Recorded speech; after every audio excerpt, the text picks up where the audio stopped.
Ban और टीना दोनों पति पत्नी और यूट्यूबर हैं। दोनों हॉन्टेड व्लॉगर हैं और अलग अलग डरावनी जगह पर जाकर कंटेंट बनाते हैं। टीना पानी में सांस रोकने की प्रैक्टिस कर रही है, जहां यह 2.5 मिनट तक पानी में सांस रोकने के रिकॉर्ड को अचीव कर चुकी है।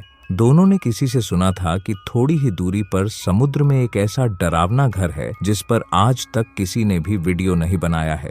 दोनों मौके पर चौका मारने के लिए निकलते हैं। लोकेशन पर पहुंचने पर दोनों के दिमाग का दही हो जाता है, क्योंकि यह किनारा एक टूरिस्ट पैलेस है। अब यह दोनों भी यहाँ के रंगीन माहौल में रंगीन होने लगते हैं और माहौल बनाने के लिए बैन बियर लाने जाता है। जहाँ बियर के ठेले वाले काका से बैन को पता चलता है कि जिस डरावने समुद्री घर में ये कंटेंट बनाने यहाँ आए हैं, दरअसल वो दूसरा किनारा है और वो न तो मैप पर है और न ही मानचित्र पर। बियर वाला काका कहता है कि मैं तुमको वहाँ छोड़ सकता हूँ। बियर काका दोनों को गाड़ी में बैठाकर समुद्री घर की तरफ ले जाने लगता है और रास्ते में दोनों को कहता है कि देखो, अगर वहाँ तुम दोनों के साथ कुछ हो गया तो मुझे गालियां मत देना। किनारे तक पहुंचकर बैन और टीना समुद्री घर में जाने की तैयारी करने लगते हैं और बियर काका बाहर ही रुकता है। पानी में थोड़ा अंदर जाने पर दोनों एक मस्त गाड़ी देखते हैं। इसका मतलब है कि ये सही रास्ते पर हैं। इसके बाद हम देखते हैं कि तल में जाने पर दोनों को वो डरावना समुद्री घर दिखाई देता है। घर के दरवाजे की स्थिति देखकर लगता है कि घर को बहुत तगड़ी तरह से मंत्रों के द्वारा अभिमंत्रित किया गया है, लेकिन दोनों इसे इग्नोर करके आगे बढ़ते हैं। घर के पास जाने पर दोनों देखते हैं कि घर के दरवाजे खिड़कियां सभी लोग थे।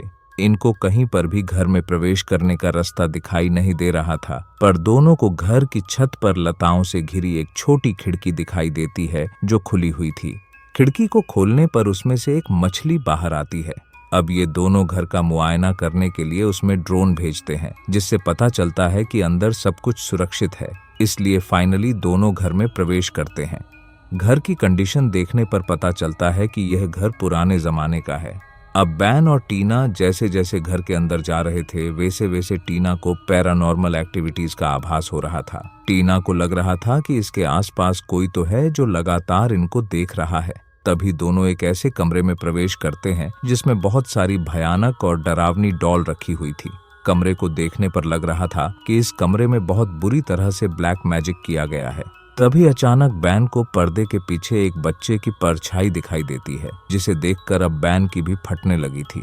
बैन हिम्मत करके जैसे ही पर्दे को हटाता है तो देखता है कि वहां पर कोई भी नहीं है, पर बैन इसे भी इग्नोर कर देता है। तभी वह कमरे के बाहर जाते हुए कमरे के दरवाजे को देखता है, जिस पर नाखूनों के निशान थे। यानी इस कमरे में किसी को बुरी तरह से टॉर्चर करके बंद किया गया था और उसने अपनी अंतिम सांस तक दरवाजा खोलने की कोशिश की थी।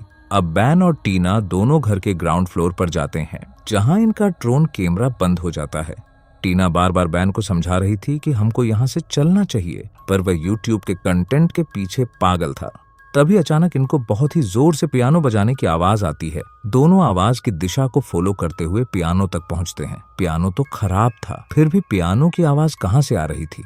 इतना सब होने के बाद भी बैन आगे बढ़ता है। घर को एक्सप्लोर करते हुए दोनों किचन में पहुंचते हैं, जहां पर जीसस क्राइस्ट की मूर्ति लगी थी। और यहां पर बैन अपनी जिंदगी की सबसे बड़ी गलती करते हुए जीसस क्राइस्ट की मूर्ति को हटा देता है और कमरे में प्रवेश करता है। वहां पर कुछ टेप्स भी थे जो फिल्म में यूज किए जाते हैं। तभी अचानक से बैन को वहां पर 2 डेड बॉडी दिखाई देती है, जो आज भी बिल्कुल अच्छी हालत में है, क्योंकि अब तक तो इनको गल जाना चाहिए था। कमरे को एक्सप्लोर करने पर पता चलता है कि यह एक टॉर्चर रूम है, जिसमें लोगों को तरह तरह से यातनाएं दी जाती थीं। इसमें मानव अंग कांच की बोतलों में रखे हुए थे। टीना लगातार यहाँ से वापस चलने की जिद कर रही थी, जिस पर बैन कहता है कि वो आखिरी रिकॉर्डिंग कर ले, इसके बाद वो दोनों यहाँ से चलेंगे।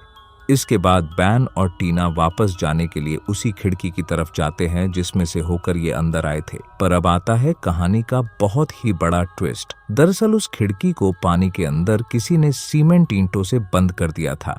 अब तो भाई लोगों, टीना बहुत ही ज्यादा घबरा जाती है। उसे पैनिक अटैक आने लगते हैं। वो डीप ब्रीदिंग लेने लगती है, जिससे उसकी ऑक्सीजन और भी तेजी से कम होने लगती है। पर बैन उसे किसी तरह शांत कराता है। पर तभी टीना बैन के पीछे एक लड़की की आत्मा देखती है। वह बैन को कहती है कि तुम्हारे पीछे भूत है, पर बैन ने देखा तो वहां पर कोई भी नहीं था। दोनों को घर से निकलने का कोई भी रास्ता नहीं दिखता। तभी इनको वही मछली दिखाई देती है। दोनों सोचते हैं कि जब घर में आने जाने का रास्ता है ही नहीं तो फिर ये मछली अंदर कैसे आई। इसका मतलब है जरूर कोई खुफिया रास्ता है, इसलिए दोनों मछली का पीछा करते हैं। मछली का पीछा करते हुए दोनों किचन के उसी कमरे में आते हैं जहाँ पर वो डेड बॉडी थी। यहाँ टीना को ऊपर की तरफ एक जाल दिखाई देता है जिसमें से मछली तो आ जा सकती है पर इंसान का जाना नामुमकिन है। तभी टीना ने देखा कि यहाँ पर ना तो वो मछली है और ना ही बैन है और ना ही वो डेड बॉडी है। यह देखने के बाद वह और भी ज्यादा पैनिक हो जाती है। इसके बाद मछली फंसाने वाले कांटे से टीना के चोट लग जाती है और उसकी ब्लीडिंग होने लगती है, पर समय पर बैन आकर उसे संभाल लेता है और टीना से कहता है कि मैं पीछे फंस गया था, तुम मुझे बिना बोले ही आगे निकल आई। तभी टीना कहती है कि वो डेड बॉडी यहाँ पर नहीं है।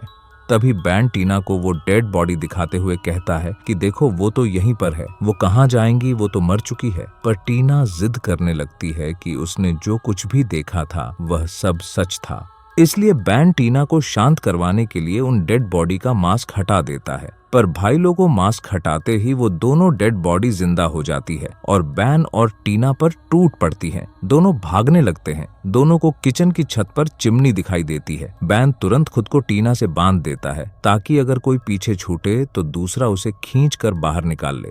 दोनों चिमनी के द्वारा बाहर निकलने के लिए आगे बढ़ते हैं, पर ऐन वक्त पर चिमनी का मुहाना टूट कर नीचे गिरने लगता है, जिसके नीचे दबकर टीना बेहोश हो जाती है। होश आने पर टीना को पता चलता है कि रस्सी कट चुकी है और बैन भी इसके आसपास नहीं है। इस बार टीना हिम्मत से काम लेती है। वह तुरंत बैन को ढूंढना चालू कर देती है।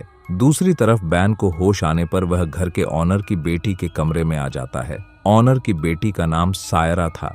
तभी दरवाजा बाहर से लॉक हो जाता है। अब बैन घर के सभी सदस्यों की डिटेल देखता है। यहाँ पर हमें पता चलता है वह बियर काका दरअसल इसी परिवार का एक सदस्य था और इस घर का इतिहास बहुत ही तगड़ा है। बैन को समझ आता है कि बियर काका जानबूझकर इनको यहाँ तक लाया था ताकि इन दोनों की बलि वह अपने परिवार को दे सके। तभी सायरा की आत्मा बैन पर हमला कर देती है और अब टीना को दिखाया जाता है। वह बैन को ढूंढते हुए किचन के कमरे तक पहुंचती है। लॉक खोलकर वह अंदर प्रवेश करती है तो उसे वहां पर बैन बेसुध अवस्था में मिलता है। बैन सायरा के पजेश में था और उसी पजेश स्थिति में वह टीना को हॉल में लाता है, जहां पर वह उसे इस परिवार के बारे में सब कुछ बताता है, जो इस प्रकार है। इस घर का ऑनर अपने परिवार वालों की उम्र बढ़ाने के लिए लोगों की बलि दिया करता था, लेकिन गाँव वालों को पता चल गया। गाँव वालों ने मिलकर इस घर के ऑनर और उसके पूरे परिवार को मार दिया, पर इस घर का एक सदस्य बचकर निकल गया और वो कोई और नहीं बल्कि बियर काका ही है। अब बियर काका अपने परिवार को फिर से जिंदा करने के लिए लोगों को यहाँ बुला बुलाकर इनकी बलि देता है ताकि उसका परिवार फिर से जिंदा हो सके। पर टीना बैन से पूछती है कि ये सब तुम्हें कैसे पता? पर तभी सायरा की आत्मा फिल्म से निकलकर बाहर आती है और बैन कहता है कि तुम भी हमारे साथ आ जाओ, ये बहुत ही अच्छे लोग हैं, इसके लिए तुमको बस मरना होगा। बैन के होश में न होने पर टीना जान बचाकर यहाँ से भागने लगती है, पर बैन उसे पीछे से पकड़ लेता है। तभी टीना अपने ऑक्सीजन टैंक की तरफ देखती है।